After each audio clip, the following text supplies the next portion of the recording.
As we get close to the end of this course, at this point I want to try and pull together some thematic ideas that have been expressed throughout the history of Christianity in the United States, and hopefully that will help us to understand maybe some bigger picture ideas, some things that are commonalities across the different time periods that we've looked at.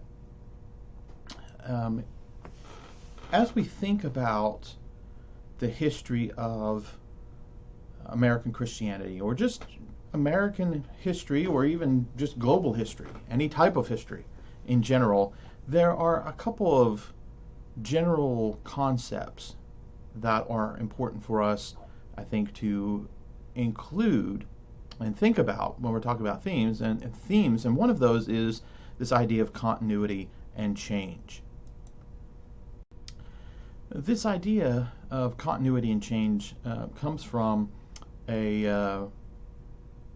essentially an idea that historians Thomas Andrews and Flannery Burke have developed with respect to the importance of historical thinking. John Fea talks about this in Was America Founded as a Christian Nation? One thing is to understand change over time, right? Historians are interested in change over time, right? That there isn't a notion of things remaining the same throughout time.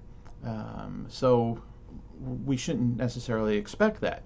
But on the other hand, as we think about the history of American Christianity, we have to recognize that there are elements of continuity there. That when you have something like Christianity, right, something that is religious, that spans history, there are elements of continuity. And as we think historically, there are elements in the history of American Christianity that stretch back the whole way to the earliest time periods of Christianity. Right? Things like the importance of the Bible, Jesus is the Son of God, Jesus is the only way to salvation, the importance of the church, some of the basic practices that are involved in Christianity, like baptism, the Lord's Supper, prayer, etc. Right? There's a lot of things that are continuous in Christianity that have become a part of Christianity, so that as it is practiced in various time periods in various places, there are some things that are going to unite Christians both within a distinct period of time. Right? So in the 21st century, there are things that are unifying Christians across the globe, north and south,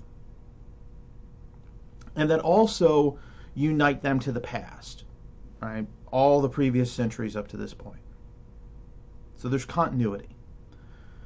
But there's also change. So while we might say something like the practice of communion is one of those continuous practices that has a long history within Christianity and is connected across the broad spectrum of what's called Christianity. And yet, while there are those continuous elements, there are also those elements that have changed. Right? In my Survey of Church History class, we take a look at how the practice of communion changes over time, that there are different meanings put on communion as to what it represents, what should be taken, who should be taking it. There's changes regarding what the actual elements are. So there's all sorts of things that change, so that if you would explore the wide diversity under Christianity today as well, even within the same religious tradition, it's going to be different when you look at that tradition globally. Like if you could, do an exploration of all the ways Baptists partake of the communion across the globe, you're going to find some similar things, but you're going to find some differences as well. Maybe there might be some differences in how often different Baptists take it. There might be some differences as to what part of the service, right? The kind of words that are said. All sorts of things are going to be different as we think about the practice of communion across a single religious tradition, across the globe. So what we see throughout the history of Christianity is that continuity and as well as change. So that, any particular religious tradition we could look at throughout the history of Christianity in the United States, we're going to see change. And that in a sense shouldn't shock us, right? With technological advances, if we just take the idea of technological advances, that is going to change the way worship is practiced. There's a lot of congregations today that do not use hymnals. Right? They predominantly use PowerPoint or some other type of presentation software for the audience to know the words of the particular worship songs that are being sung. So that in itself, even if you're singing the exact same song that was sung, in the 1780s, there's going to be a difference because of the technological differences. So, and I think that we've really seen that in this pandemic year of changes that have taken place because of a pandemic and what various public health measures and various decisions by the leadership of various congregations has done. For example, virtual or online worship. There were certainly some congregations, some traditions that were already practicing that, already streaming their services for the sick and shut in. But when you had, for most congregations, several weeks, if not several months, of online worship, that has, first of all, it led, some groups to have to go online that may not have been streaming their services before. But that's also led to some changes, and we'll have to wait and see if they've been for good or ill, to the way people think about fellowship and think about, a localized worship service, and whether people will remain committed to the idea of the necessity of worshiping with fellow Christians, being physically present. So there's a lot of change. There's a lot of continuity as well. And we've seen, for example, in our exploration of Catholicism, there's that continuity of the importance of the hierarchy. But there are a lot of changes as well, as people have begun thinking about, what is the role of the hierarchy in my life, right? Is it possible for me, if I were a Catholic, is it possible for me to, pick and choose what of the pronouncements and teaching of the magisterium, right, this official teaching office of the church, do I have that right? Right. So on the one hand, one theme that we see throughout the history of American Christianity is continuity and change. There are some things that are continuous, but there's a lot of change as well. Another important theme throughout this course has been the complex legacy of religious freedom.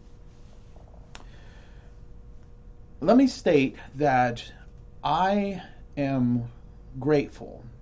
I'm grateful to God, and I'm grateful to politicians, Supreme Court justices, and others who have upheld religious freedom.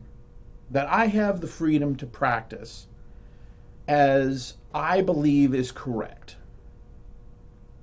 And that the government is largely going to respect that. I appreciate not having the coercive power of government forcing me to attend a specific church, a specific denomination. But religious freedom has never been that clearly understood or clearly practiced. You know, if we think about it, politicians, Supreme Court justices have often overlooked religious freedom or maybe downplayed religious freedom for what they believe to be other goods, right? So, you know, for example, the laws against polygamy or plural marriage that were targeting Mormons in the later part of the 19th century. Right? Now, I do not support polygamy. I do not support plural marriage. I believe that marriage is to be one man, one woman for life, with one exception. But if I am supporting religious freedom, and I believe everyone should have religious freedom, right? If that's something I believe, then what do I do about something like plural marriage? Should the government be involved in regulating plural marriage? Well, we might conceptualize and say, well, you know, there might be certain situations where it is of benefit for the government to regulate marriage, right? I mean, in many cases, a lot of people see marriage as a positive good for society. So, there might be arguments by which we say it is important that government regulate marriage in order to preserve order in society. Now, I'm not saying I necessarily agree with that, but I'm just saying, you know, let's say we can understand such an argument being made. Well, in the case of plural marriage, of course, you would have this one idea, right, the importance of maintaining order in society through regulating marriage, conflicting with this other idea, right, the importance of religious freedom and allowing people to practice their religion freely, right, to freely exercise their religion. So which of those rights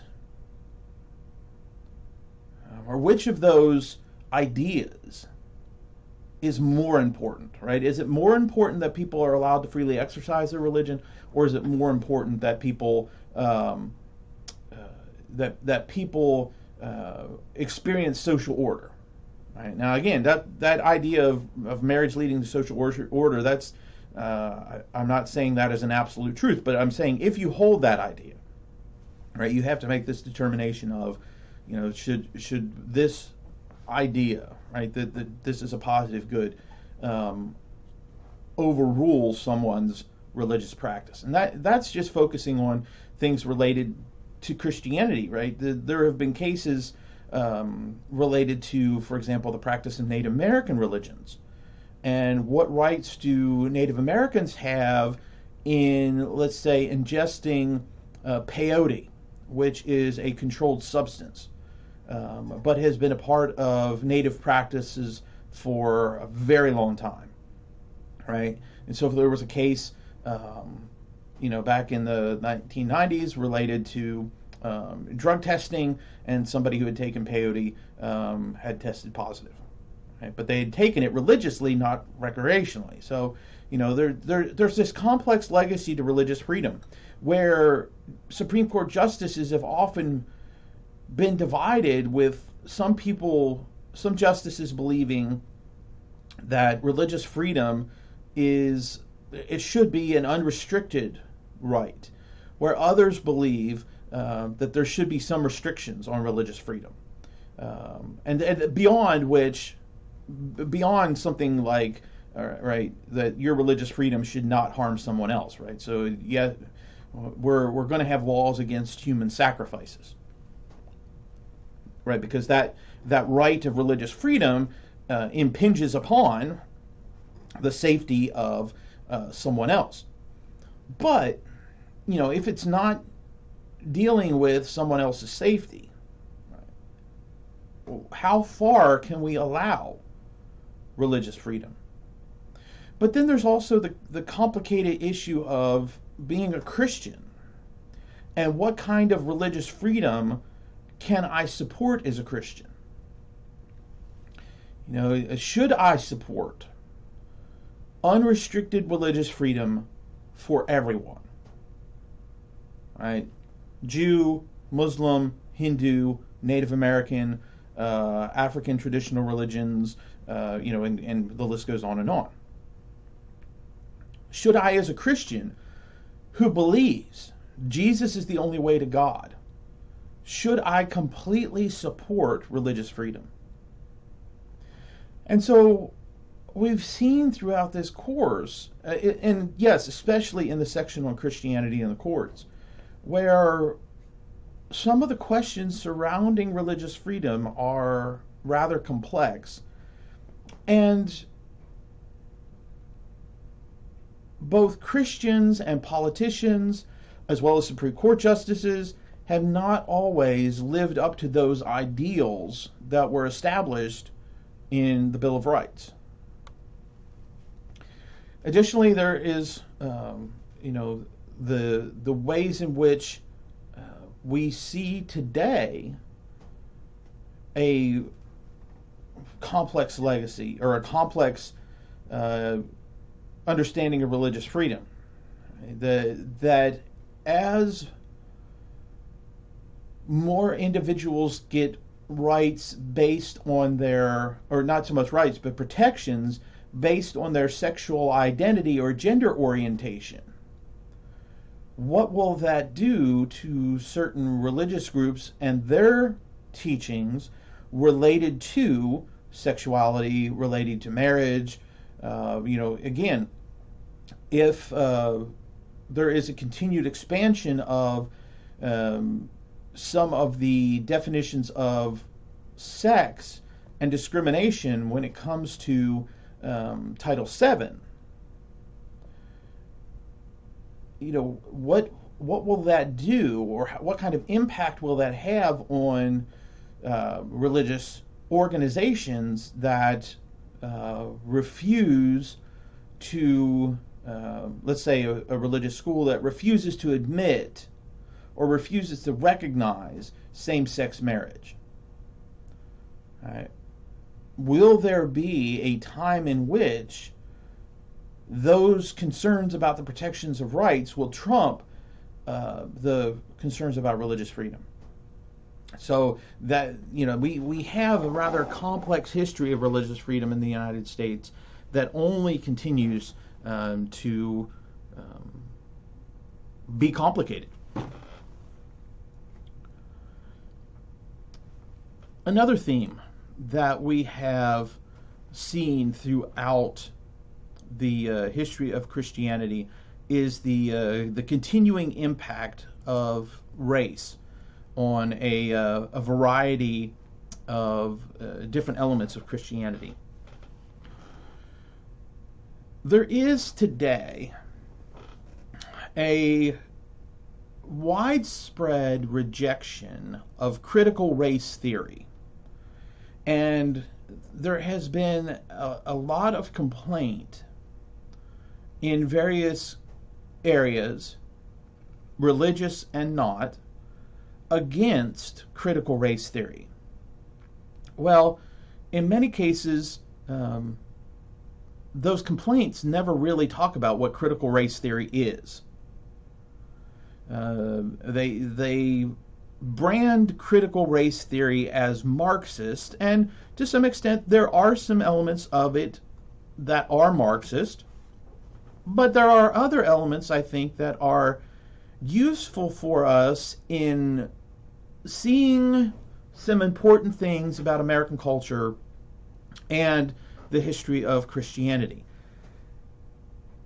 It's important, I think, for us to have, well, and we probably needed to do it more, but to think about the ways in which Christianity and race are intertwined.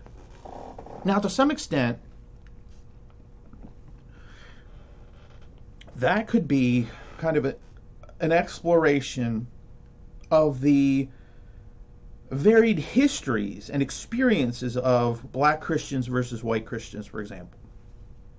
The exploration of different approaches to Christianity and its religious practices. That's not what critical race theory is about. But we, I think, would see that race is an important component of the history of American Christianity and has been tied up with the teachings and practices of Christians. And that no matter what we want to claim about Christianity being above race, which it is, right? That the Christians are called to love each other, to love everyone, to love their neighbor, right? So some of the racial injustice, racial hatred, racism that we have examined, that was Christians failing to live up to what we're called to do. That also isn't quite what critical race theory is, because so far we would say, a lot of people I think would recognize these things, but what's critical race theory? Well, as a lot of academic theories are, it's very complicated, complex, and difficult to put in easy to grasp terms. But here too, John Fea has helped us out. A couple of months ago, he in September 2020, he blogs a lot, and if you don't follow his blogs, I would definitely encourage you to Google him. He talks a lot about Christianity, American history, etc. So, I certainly recommend following his blog. But he did an introductory post that was basically an introduction of critical race theory, based off of a book by Richard Delgado and Jean Stefancic, I believe her name is, which is, it was just kind of a critical race theory and introduction. And a helpful part of what Fea does in this blog post is kind of break down some important elements of critical race theory. Now, Fea's writing from a religious perspective, right? Is a Christian. He, certainly believes the importance of Christianity and Scripture. So, he's not writing from an unbeliever standpoint. But one of his points is, right, there are good things to take from the idea of critical race theory, as well as, certainly we want to be wise as Christians and, maybe not take everything. So Fea points out 5 themes out of Delgado and Stefancic's book that I think are important for us to think about when it comes to race. We don't want to necessarily uncritically adopt everything about critical race theory, but these themes, I think, are important ones that as Christians we can accept, and that as we think about historically the history of American Christianity, I think are useful. The first thing that Fea points out is that critical race theory is based on the idea that racism is a common part of everyday life. Now, what they mean by that is that racism is not just about individuals being racist, but that there is within many American institutions, systemic things that have worked against African American experience. So, an example of this would be redlining. And if you don't know about redlining, I would encourage you to take a look into it. But essentially, it had to do with a practice in the 1930s by which different parts of cities would be coded and outlined to make determinations regarding which neighborhoods were wise investments financially. Well, a large part of African American communities were outlined in red as kind of these are communities that are the worst to invest in. So African Americans often found it difficult to get mortgages in those areas to own their homes, which are very important for generational wealth. Right? So here's this thing that was codified in law that shaped financial banking practices for decades, and probably still does impact that, but it was something written in law. Now, it was probably based off of, yes, individual racist people acting in here, but it was something that's beyond just individual racist acts.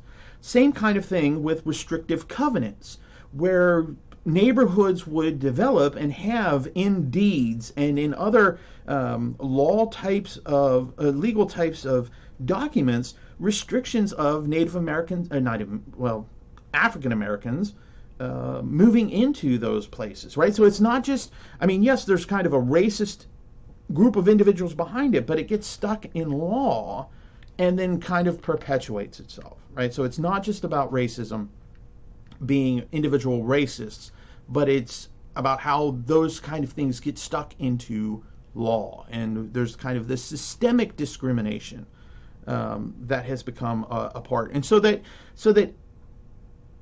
today an individual white person might not be racist, but and there might be a lot fewer racists than there were in the 1930s, 1940s. But there is still a way in which there are some elements, even today, that have been impacted by those previous generations and are larger than just racist individuals. A second theme is that white people have benefited from that systemic racism, right? They had, and we've had, greater opportunities financially, right, with respect to where we can move, the kind of mortgages we can get. And so there hasn't been an incentive to do anything about making those changes. Right? That it's become such a part of our society that we don't recognize it, that we don't have any reason to do it, to change it, unless, right, we will actually recognize this and take some effort. But as a collective group within American society, right, there isn't that incentive that will sustain something. A third element of critical race theory is that it's socially constructed. Right? There is nothing inherently genetic about race. It is something that was invented by human beings. And so people in power have constructed what it means to be white and what it means to be black.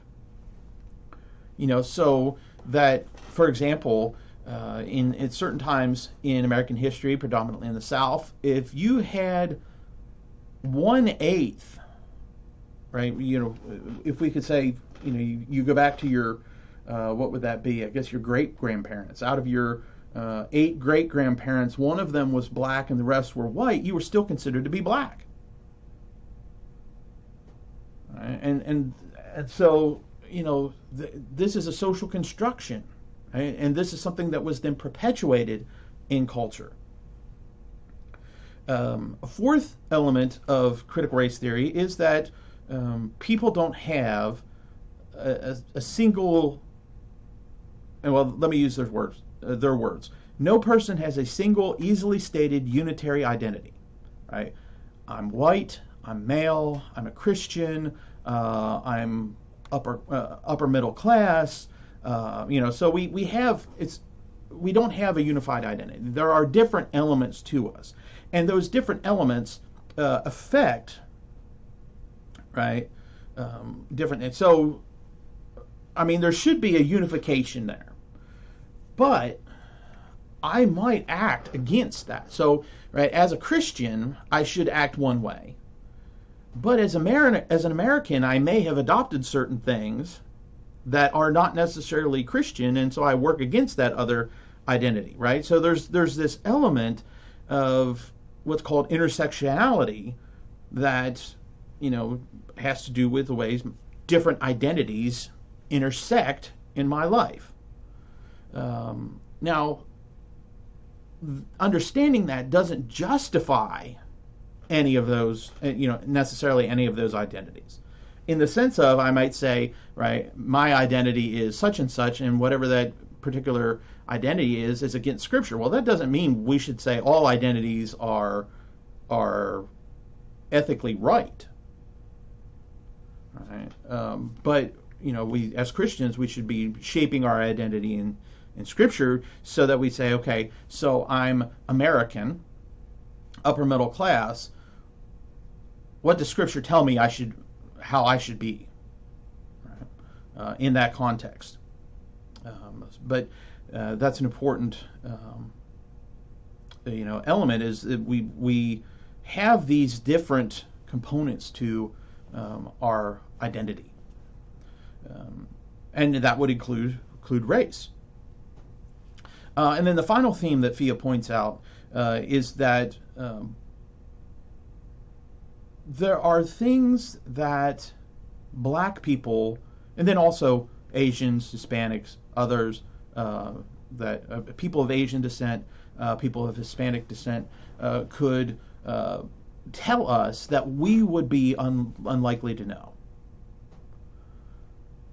And so there's an importance of, if we are serious about wanting to see racism decline, and if we're wanting to see opportunities for African Americans, people of Asian descent, etc., whatever group we say, okay, there's some injustice that is going on.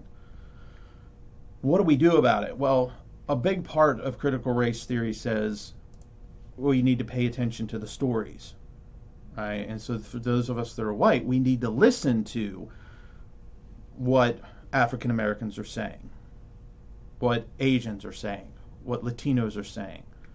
We need to listen to them, because there are things that they can tell us that we wouldn't know because of our different experience. So that has an impact on the history of Christianity.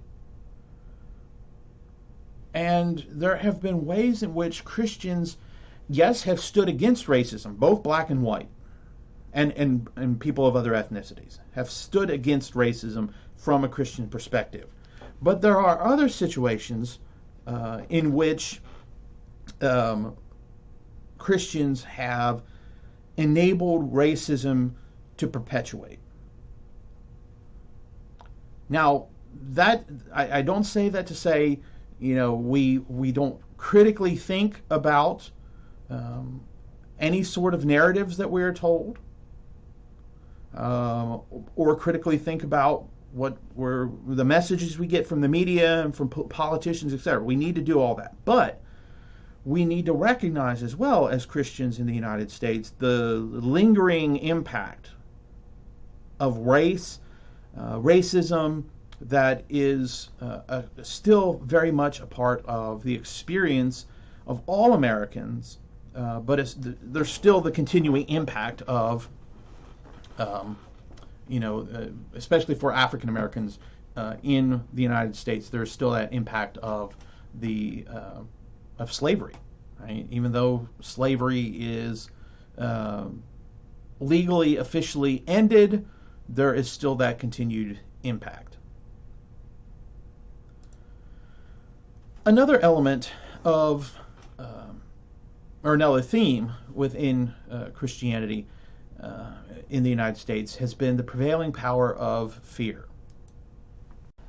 One of the biggest fears that we have explored frequently has been the fear of Catholicism. We have noted that, throughout the course, the concerns that Protestants have expressed about Catholic power, even as far back as the English Reformation. Now, today, there doesn't seem to be as prevalent the same kind of fears as broadly as it was. There are still expressions of fears of Catholics and the fear of Catholicism. One of the things that has been a more recent trend within the past 2-3 decades that we haven't really talked about is a sizable minority of evangelicals, predominantly young adults, turning to Catholicism. Some also turning to Orthodox Christianity, Russian Orthodox, Greek Orthodox. Again, this is a minority of younger evangelicals, but there are still some that are converting to Catholicism. There are some as well, older evangelicals who grew up Catholic, became evangelical, that in their later life are returning to Catholicism. So, there are some people that have some of these concerns about, these people going back to Catholicism or turning to Catholicism, having grown up evangelical or were evangelical. But you don't see the same kind of concerns about about Catholics becoming president, of Catholics having some sort of political influence in the United States that you see even into the 1960s. And I think that largely that has had to do with a greater presence of Catholics in politics, and of course John F. Kennedy being president. I think as well, Catholics and evangelicals have found common cause in a variety of moral issues, for example, abortion, that has led to less suspicion, between the two groups. Now, again, still, there are some evangelicals, some fundamentalists that are still very concerned about Catholic power, Catholic influence, but it's nowhere near what it had been at one time. So there is some distinction there. There is, however, also a continual prevailing fear of the other. And I think that we see this in the late 19th century. I think we see it in our current period, where there are concerns about people that are different than us. Now, in some cases, we might understand that fear, right? So it's understandable why people would be fearful of Muslims. I don't think it's right, but I said it's understandable. Now, hopefully, people will seek to become more informed about Muslims and come to understand that terrorists represent a very small component of Muslims, and that a lot of Muslims in the United States are here either because they were born here or they have immigrated here to experience the same kind of freedoms that we experience, the same kind of opportunities we experience. So, in one sense, we shouldn't be fearful of Muslims. If we have Muslim neighbors, we should certainly welcome them to the community, not be fearful that they're planning any sort of terrorist plots, etc. But often for people, the other is automatically somebody to be feared. Whether that's the immigrant from the south, from the southern, from Mexico, whether that's immigrants from other places in the Middle East, Asia. Right? As Christians, we should not be fearful of that. But often, our fears of any of a variety of issues, right? Whether that's terrorism, whether that's economic loss, loss of jobs, any sort of ideas of loss, we should not fear those things as Christians to begin with. But those fears can often get tied up with Christianity. And we see Christians saying some things, whether that's the common Christian or sometimes even from pulpits, saying things that are politically driven, that are driven by a particular political orthodoxy and not by Christianity. And that's not to suggest, there shouldn't be some legal guidelines and that a country has a right to make decisions about who it's going to make, right? That has nothing to do with what I'm talking about. But what I'm talking about is the ways in which fears of other people that are different from us can often get tied up and supported by Christianity when that's not the kind of people Christ has called us to be. Again, that's not any comment about legality and we in the United States aren't just fearful of undocumented or so-called illegal immigrants. We're sometimes fearful of legal immigrants, right? Just because they are other. So that has been a prevailing component of the history of Christianity. The ways in which Christianity is intertwined with these other, often more political or culturally driven fears. Another theme that has run throughout the history of American Christianity is the idea of newness, or we could even say restoration. That there are these moments when these groups start up that are interested in restoring Christianity. Now, as we've seen briefly, what they mean by restoring Christianity, it can be different, but the idea of bringing anew the early church is something that is consistently found throughout American Christianity. But also just the idea, in the 18th century of what was being done being new. Now, there was definitely some new things being done governmentally that kind of moved over into Christianity as well. Right? That these are new situations.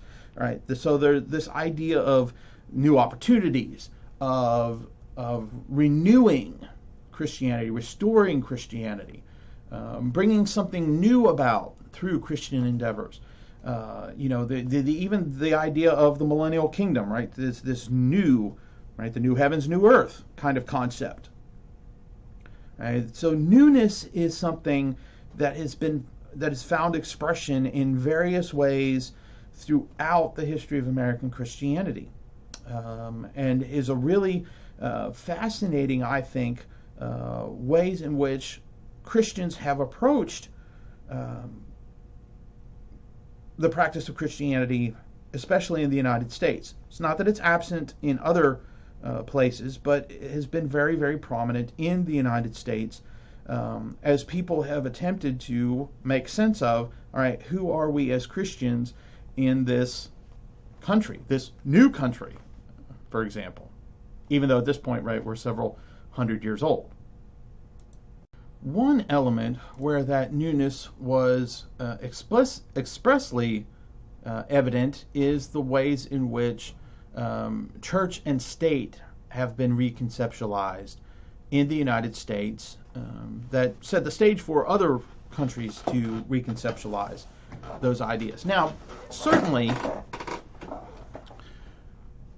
the understandings that the Founding Fathers had of church and state and the ways in which those realms should be separate are based off of European, predominantly English theories. But they brought them together in such a way that it was new. But like religious freedom, there's a complex legacy between church and state that we've seen, where at times, even though, the First Amendment is, Congress shall make no laws respecting establishment of religion, has not always been the case, right? We talked about disestablishment, and it was not until the 1830s that all the state constitutions were officially disestablished, expressed disestablishment. And that even after, there was still a profound influence of religious people on the state. And the state has sometimes, as we already talked about, prohibited the free exercise of religion. But I think as well that as we see those different things, right, the different ways in which Christianity and the state have interacted with each other, we find ourselves in an interesting moment of thinking about what should that relationship be, right? As a Christian, should I want prayer in public school?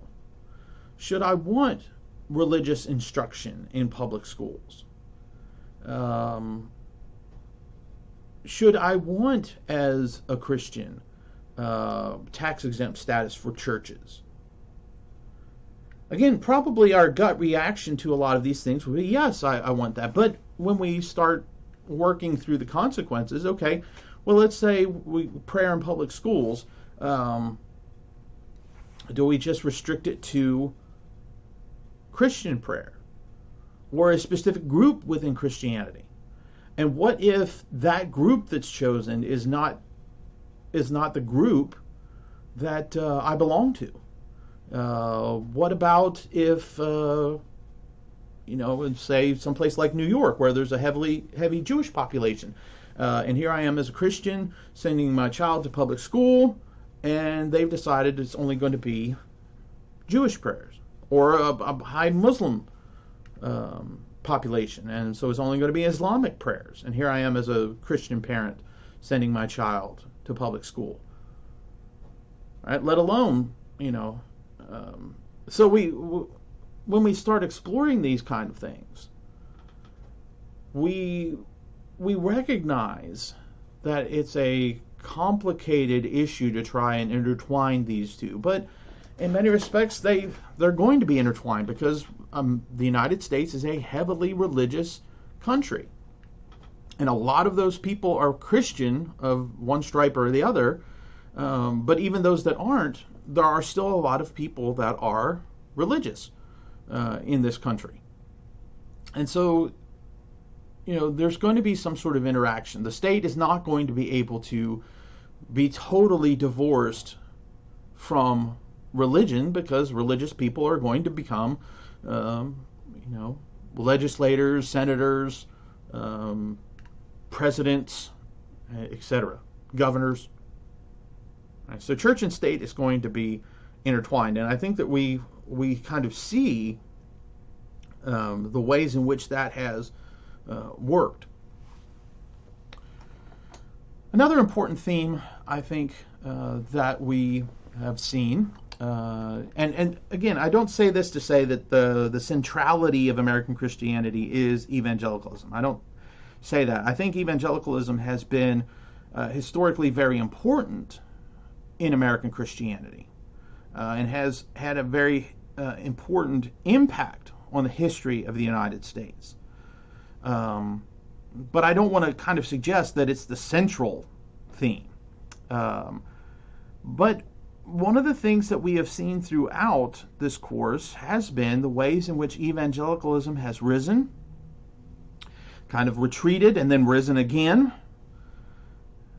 But we have to ask ourselves, what's the trajectory of it now? Right? Do we see evangelicalism falling? And I think in some sense we have to say, yeah, I think there's certainly a way in which there is a decline in evangelicalism. There's those younger generations that are not as interested in being identified as evangelical, that are not as interested in perpetuating some of the doctrines and teachings of evangelicalism, especially when it comes to certain moral teachings. And we certainly see kind of a greater animosity to evangelicalism. But one thing we should have learned is never count evangelicals out. Evangelicalism has demonstrated throughout its history that evangelicals can reinvent themselves and reinvent their movement in ways that are unexpected.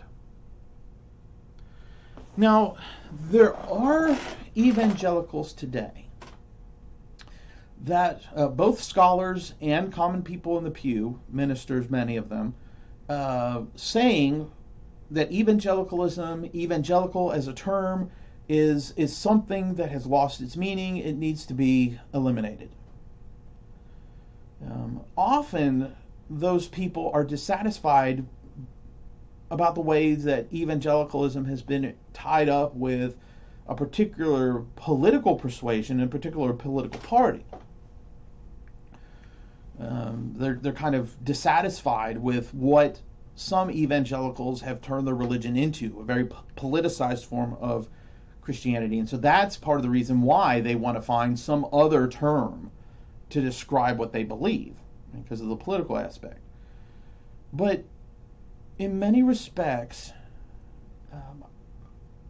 even if we give it another term, there still seems to be, again, that continuity of evangelicalism in the midst of all that change, right? The evangelicalism of the 21st century does not totally look like the evangelicalism of George Whitefield in the 18th century.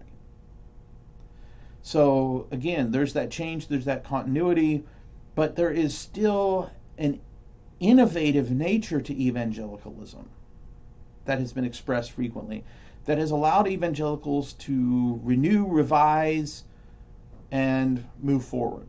And so until the actual burial of the corpse of evangelicalism, don't be surprised if evangelicalism reinvents itself once again and returns to some significant prominence. But throughout the history of American Christianity, we've seen how important evangelicals have been to that history.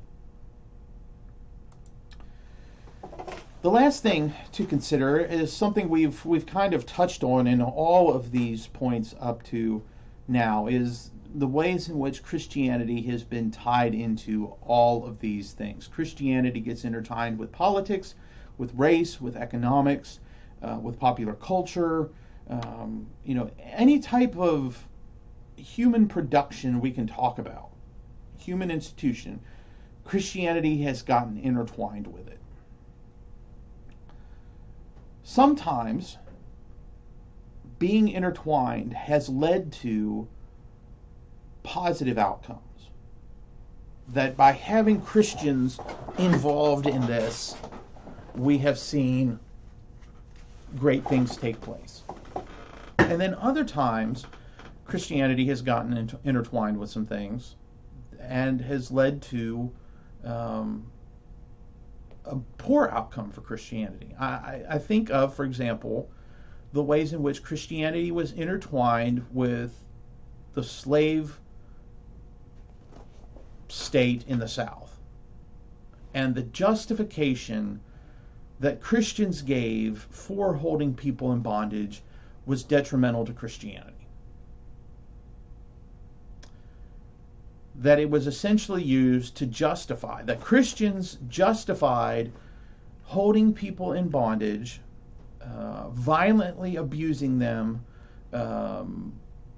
manipulating them, oppressing them, raping them, all while still maintaining that these things were in accordance with Christianity. I think that's a terrible outcome for Christianity. And I think that there are probably some other things like that we have seen. But we have to understand from this that Christianity does not stand outside human experience. I don't say that to suggest Christianity is wholly human, right? I believe Jesus is the Son of God, and I believe that he came to earth, died for our sins, rose again on the third day, and that he provided to his followers a way of living that would renew human society as the kingdom of God. So I believe there are supernatural elements to Christianity. But because it involves human beings, it gets tied up with other aspects of Christian culture. Christianity gets tied up with other aspects of culture so that it is not something, an element of our lives that stands apart from culture. Which, we can't kind of distinguish it, separate it from culture. And that goes back to the continuity and change, right? Why does Christianity change? Well, Christianity changes because human beings change. And Christianity is practiced by human beings. So there's a way in which the message of Christianity gets intertwined to justify positive developments, to justify negative developments, to encourage righteousness, and to encourage sometimes some of the greatest evils. Again, we might say, well, it shouldn't, or that's not what Christianity is. I would agree to some extent with that. But we cannot overlook that Christians have done these things, both good and bad, and frequently have used Christian ideas, Christian scriptures, to justify even the doing of evil. So we don't want to be naive about this, even though we want to say, quite rightly, right, that there is a supernatural element to Christianity. We do have to recognize that human element, and that brings along a lot of the failings of our nature as human beings. There are probably more themes that we can draw out from the history of American Christianity, and certainly if somebody else was approaching it, would probably draw out different themes. There might be some that would overlap, but I think that these are some important themes for us to recognize, especially coming from the perspective of Christians thinking about the history of American Christianity. And so that basically brings this course to a close. There'll be one more video that's kind of a review session, but I think that this is a good way to kind of encapsulate and bring to a conclusion our exploration of the history of American Christianity.